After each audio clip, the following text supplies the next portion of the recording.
ऐसी प्रदोषों का नियम वर्णन किया। फिर लिखा शिव महापुराण में, बड़ा सुंदर लिखा, गंगा के स्थल पर निवास करते हैं। गुरुवार की प्रदोष पड़ती है तो शिव गंगा के स्थल पर निवास करते हैं। गुरुवार की प्रदोष शत्रुओं का नाश करती है। ऐसी प्रदोषों का नियम वर्णन किया। फिर लिखा शिव महापुराण में, बड़ा सुंदर लिखा वेदव्यास जी ने, मान लो आप प्रदोष का व्रत नहीं कर सकते, आप अगर व्रत नहीं कर सकते तो प्रदोष के दिन, प्रदोष काल में शाम का समय सूर्यास्त का कुछ पल, कुछ घड़ी के पहले से लेकर बाद तक का प्रदोष काल के अंतर्गत आप शंकर जी के मंदिर में जाकर 1 लोटा पानी, 5 बेलपत्र भी अगर समर्पित करते हैं तो संपूर्ण प्रदोष का फल आपके भाग्य में प्रबल हो जाए। शिव महापुराण में शिव कथा कहती है, नंदी का एक पांव जो ऊपर होता है, आप लोगों ने दर्शन करे होंगे शंकर जी के मंदिर में नंदी के, तो नंदी का एक पांव उठा हुआ होता है, एक पांव नीचा की ओर होता है।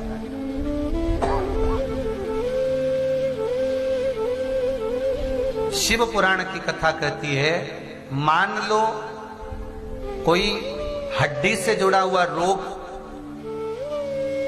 नेत्रों से जुड़ा हुआ, मस्तिष्क से जुड़ा हुआ कोई रोग रहता है तो एक नीले कलर का फूल आता है महाराज, उस फूल में हल्दी डालकर गुरुवार का प्रदोष पड़ने पर जो नंदी के पांव के पास समर्पित कर देता है महाराज, उसका रोग धीरे धीरे समाप्त होने लगता है। लिंग पुराण कहती है कि नंदीश्वर भगवान के सामने जो पुष्प समर्पित करा जाता है उसको, ये तो लिखा था स्कंद पुराण और शिव पुराण, लिंग पुराण कहती है जो फूल आपने समर्पित करा उसको लाकर पानी की बाल्टी में डालकर आप स्नान भी कर सकते हो, उससे भी हड्डी के जितने रोग होते हैं उसमें आराम लगने लगा। जैसे कहीं शरीर नहीं चल रहा, हाथ झुन्न पड़ रहा है, हाथ काम नहीं कर रहा, हाथ में झुनझुनी आ रही है, कंपन आ रहा है, उसमें भी ये प्रयोग काम। पर होना चाहिए बृहस्पतिवार की प्रदोष। कौन से वार की? बृहस्पतिवार, गुरुवार की प्रदोष। प्रदोष के दिन यदि आपको कहीं से शमी पत्र मिल जाए, प्रदोष के दिन यदि कहीं से आपको शमी पत्र मिल जाए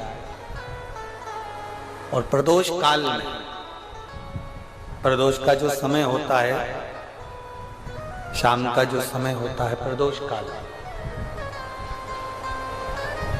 4 प्रदोष 5 प्रदोष आप कर देखिएगा कि आपका कोई काम है, कोई नौकरी के लिए आप अप्लाई कर रहे हैं, कोई समस्या बड़ी विकट आ गई है, कोई तकलीफ विकट आ गई है, कोई समस्या विकट आ गई है, प्रदोष के प्रदोष काल में अगर एक शमी पत्र भी आप घर के शिवलिंग को, अब ये करने के लिए आपको मंदिर के शिवलिंग नहीं जाना, अपने घर में जो शिवलिंग, चाहे वो स्फटिक का हो, पारद का हो, कंकर शंकर का हो, लकड़ी का हो, जो शिवलिंग तुम्हारे घर में, कांच का हो, चाहे वो नर्मदा के कंकर का हो, नर्मदेश्वर हो, पाषाण का हो, जो शिवलिंग, चांदी का हो, सोने का हो, तांबे का हो, पीतल का हो, जो शिवलिंग तुम्हारे,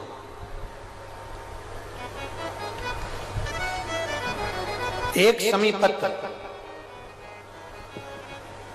यदि आप भगवान शंकर के शिवलिंग पर समर्पित कर रहे हो और उस शमी पत्र को उठाकर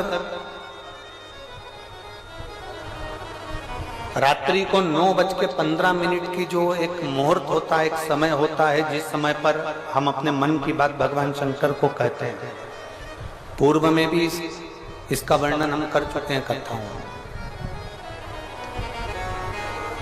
उस 9:15 पर वो शमी पत्र को उठाकर एक कागज में, एक कटोरी में उसको रखते, 4 या 5 प्रदोष के उस समी पत्र को अपने पास में रखिए और जिस कार्य के लिए जा रहे हो उसको जेब में ऊपर के भाग में उसको रखकर लेकर जाइए।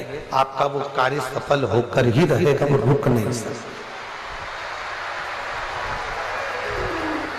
वो शमी पत्र में इतना बल होता है, प्रदोष का जो शमी पत्र होता है वो बड़ा बलवान होता है, बड़ा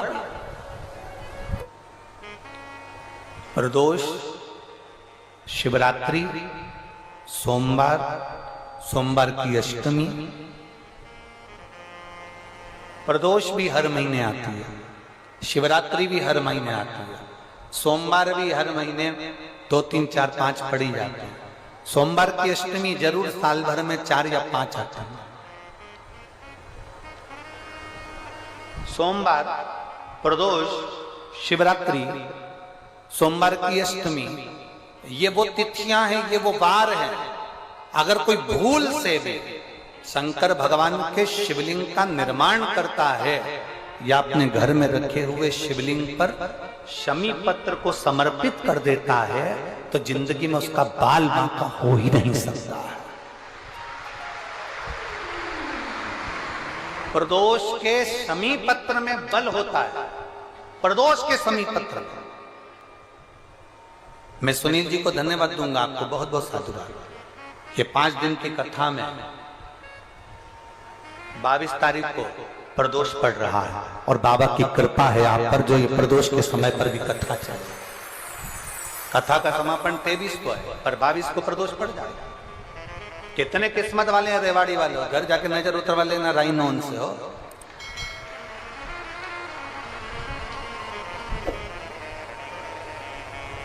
शिव की कृपा कितनी है आप पर, जरा विचार करिए।